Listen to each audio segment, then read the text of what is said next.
So today, on my little KLR 250 adventure, I need to see if I can't get it running. First thing I need to check is for spark. So I'm going to do that. I'm going to get you all set up and turn the lights down so hopefully we can see some sparkage. Okay, I got the key on. I got it set to run. And let's see if we can't get a spark out of here. I have to find a good place to put this. Ground it out a little bit. Come on, baby. Come on. I don't see any spark.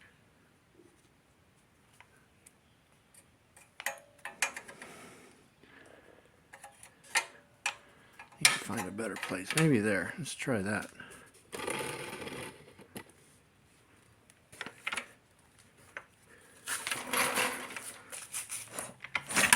There we go, spark. I don't know if that's going to show up on the camera though. Ouch! Shocked me. Let's check it out. Okay, about ready to pull this carburetor out of the KLR 250.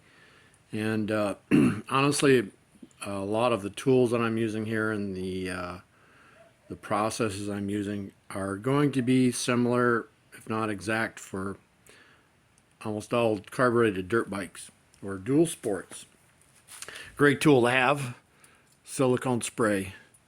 It releases rubber grip.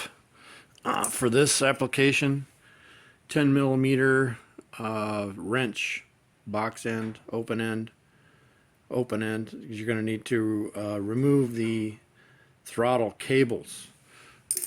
Couple hose clamps, if they come in handy for pulling hoses off, various hoses, and JIS bits for Japanese bikes. These are a must.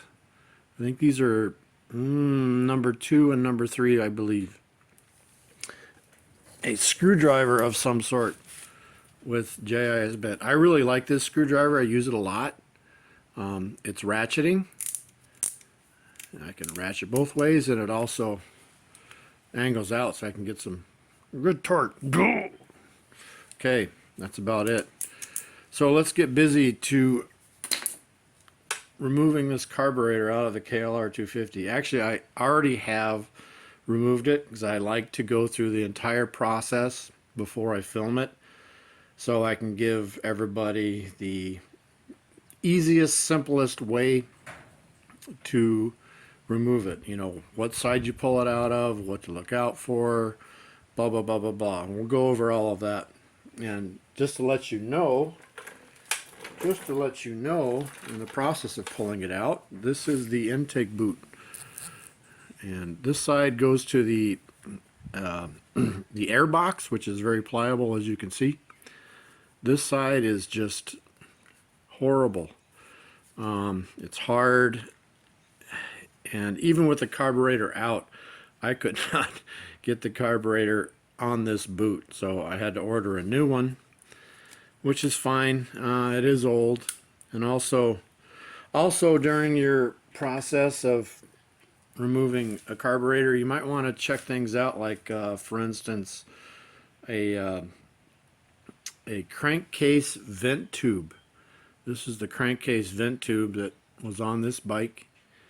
It's probably been on there since obviously 1988 or 1987, so I replaced that. So it's a good time to check things over and see what you need to replace. Goodbye. All right, let's get busy removing this carburetor.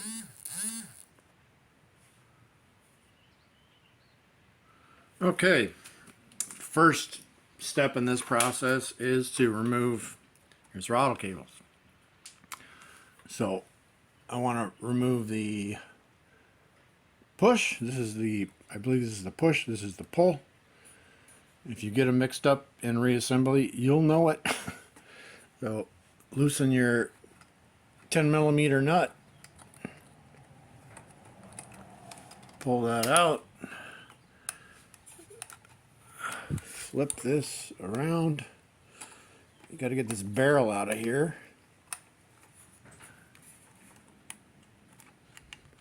Pull the barrel out. There we go. There's one. Now the pull side. Pull that out. Pull the barrel out. You may be tight right here, this part, so you might have to pry this out a bit. Next bit is to remove this clamp, and I'm going to use my ratcheting screwdriver for that with a JIS bit.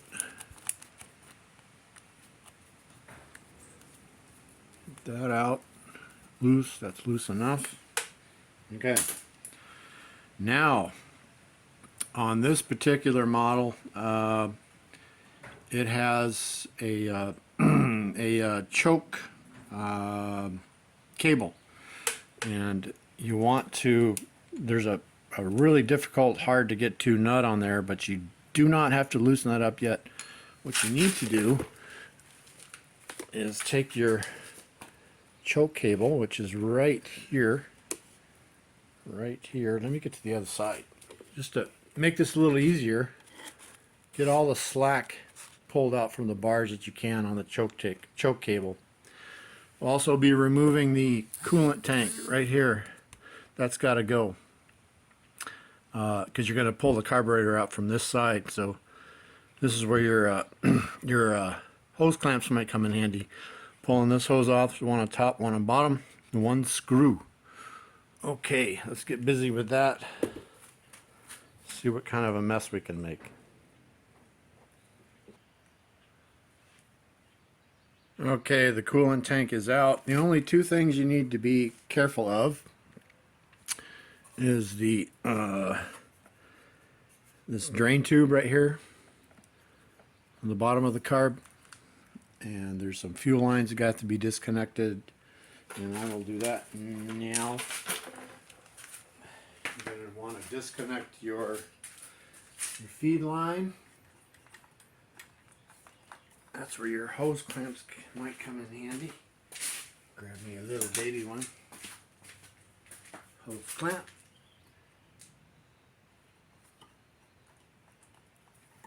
There we go. That's off. And the overflow tube. Now that's off. Okay. Now pull this carburetor out. Remember, I pulled the choke line, got all the slack from the bars out, so I have plenty of slack going to the carb. You just want to be careful because it is plastic and you don't want to tweak it. Get this out of here. There we go. Easy peasy. There we go. Pull that out. Get on the other side.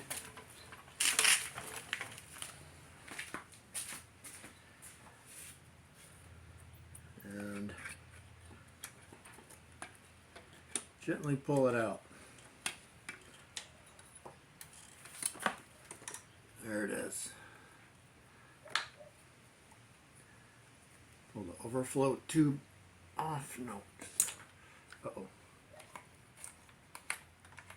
Leave that on there. So now I'm going to pull this over here. I'll show you that carb choke cable. Here it is right here. Right there. I've seen one video where a guy was struggling to get in there, but as long as you're careful, you can get this out. No problem. Let's see if I can't screw it out now. It's not in there really tight.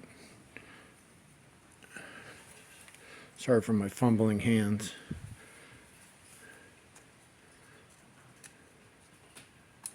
Okay, there it is.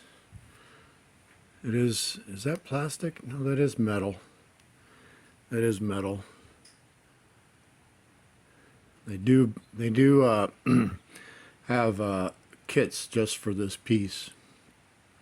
I'm not sure how it comes off, but There's the carburetor. You can see. I'm going to be pulling this apart. Oop, there's gas in there. What does it smell like? Phew!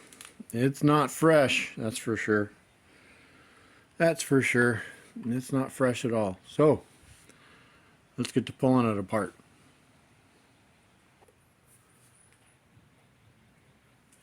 Okay, let's pull this thing apart. I've got my my milk crate with a old piece of wood, which is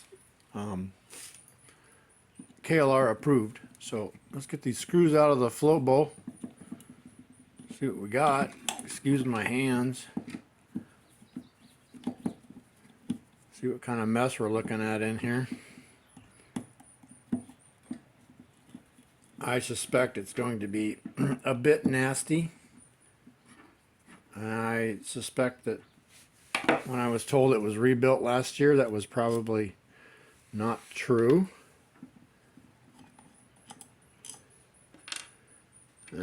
No lock washer on there. GIS screwdrivers, ladies and gentlemen. Okay, almost there.